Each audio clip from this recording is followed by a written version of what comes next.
The lights are turning back on in Cuba after widespread blackouts that started last week. One of the island's major power plants failed Thursday night, plunging the entire nation into darkness by Friday morning. The water supply was affected as it requires electricity to run the pumps, and food went bad in people's refrigerators. To make matters worse, Hurricane Oscar struck the island on Sunday, bringing torrential rain and killing at least 6 people. While the majority of power has been restored, the blackout is serving as a reminder of the nation's persistent energy problems. In 2021, frustration over Cuba's energy crisis contributed to the largest public demonstrations the nation had seen in decades. Similar protests broke out the following year and again earlier this spring. Christopher Hernandez-Roy joins us now. He's the Deputy Director and Senior Fellow of the Americas Program at the Center for Strategic and International Studies. What led to this most recent blackout, and why has this been a consistent problem for Cuba?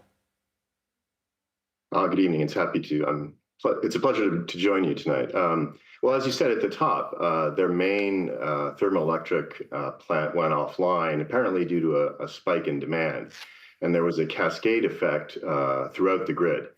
And this happened just a few days after several weeks of rolling blackouts over the previous weeks.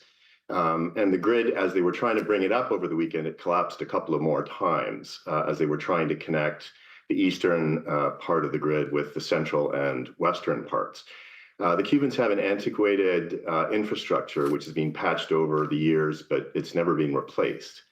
Another problem that's contributing to this is basically they rely on oil for their electrical generation, and they're getting less of this from their ally Venezuela, which has principally been their chief source of oil, and less also from Russia and Mexico, which send lesser amounts. And as you said, the blackout is impacting hospitals, businesses, schools are closed through Wednesday, and it's affecting everybody's daily lives. And you said also that food in refrigerators is going bad. This in a country where there's widespread poverty, so people losing the little food that they have is really having a large impact. What's being done to address these issues? So the larger problems here is structural, and the government is trying to make up for loss of income, for bigger economic issues. Loss of income because Cuba was impacted severely by COVID, which killed its tourism industry. The tourism industry hasn't recovered. It suffered because under the Trump administration there were restrictions on remittances to the island, which were lifted by the Biden administration. It's getting less money from another major source, its medical missions abroad, which have been curtailed in recent years.